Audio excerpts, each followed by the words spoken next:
Salam dostlar, shaharimiz bo'yicha sayohatimizni davom etamiz. Bugun men sizni Vasiliy Kachalov ismidagi Qozon Akademiya Rus Zo'r drama teatri muzeyi bilan tanishtirishaqman.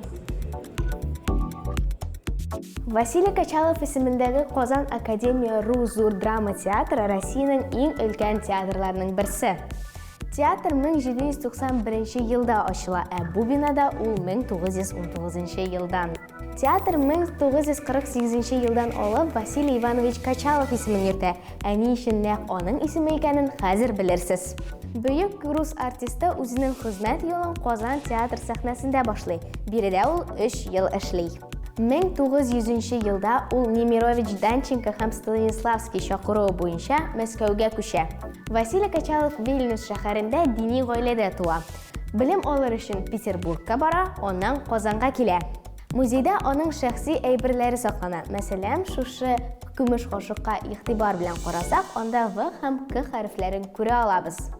Do'stlar, bu narsa deb o'ylaysiz? 19-asr ozag'ida naq mana shunday joylanmalar bilan artistlar sheshlarini qidirayotganlar. Kachalovning Gorya Toma spektaklida Chatskiy rolini boshqargan kostyumida birida saqlanadi. Uni Moskvadan olib qaytganlar. Muzeyda Tushuloyiq shaharimizning teatr tarixi bilan tanishib bo'ladi. Biz sizga Qozon shahar teatri turida so'ylagan edik endi.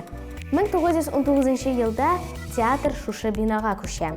Onga qadar u opera teatri bilan birga shahar teatri binosida ishlaydi. Teatr truppasi bilan u Sherda Zotov ham Slavyanova yetakchilik etadi. Ammo bu Zotovning silindri. Ko'z oldingizga keltirasizmi? Onga 100 yil.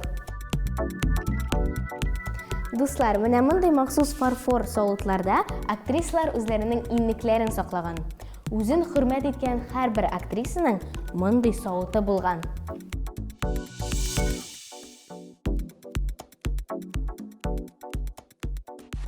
Bu zalda biz teatrning Sovetlar Soyuzi shirindig'i tarixi bilan tanisha olamiz.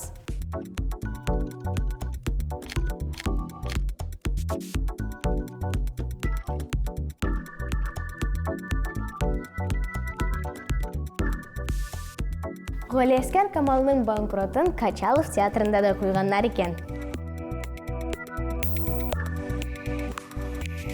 TSSRning qo'lliq artisti Pyotr Tsvetayev buyuk usta rasm yasagan. Uning rasmlari ham shaxsiy aybirlari shuloq muzeyda saqlanadi.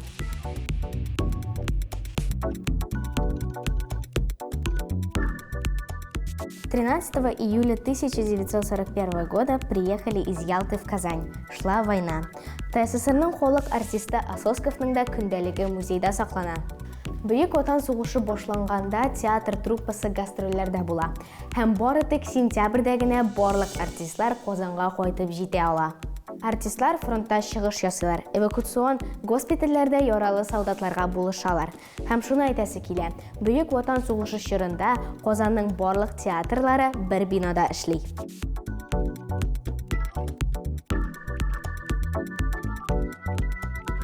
Pikovaya dama spektakli bilan teatr bek ko'p festivallarda qatnashadi.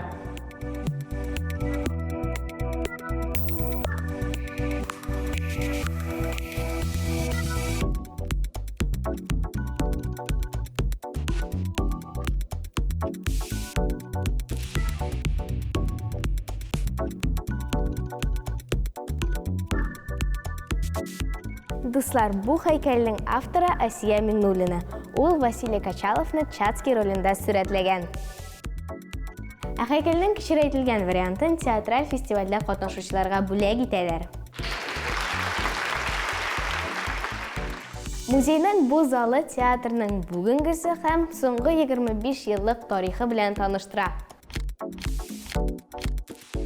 Teatr truppasi gastrollarga yirik festivallarda qatnasha ham xalqaro konkurslarda jingullar yovlaydi. Teatrni 1994-yildan olib Tataristonning ham Rossiyaning xalq artisti Aleksandr Slavutskiy yetaklaydi. Tuvan tarixini o'rganigiz, tanilgan shaxslarimizni biligiz do'stlar. Sog' bo'linglar.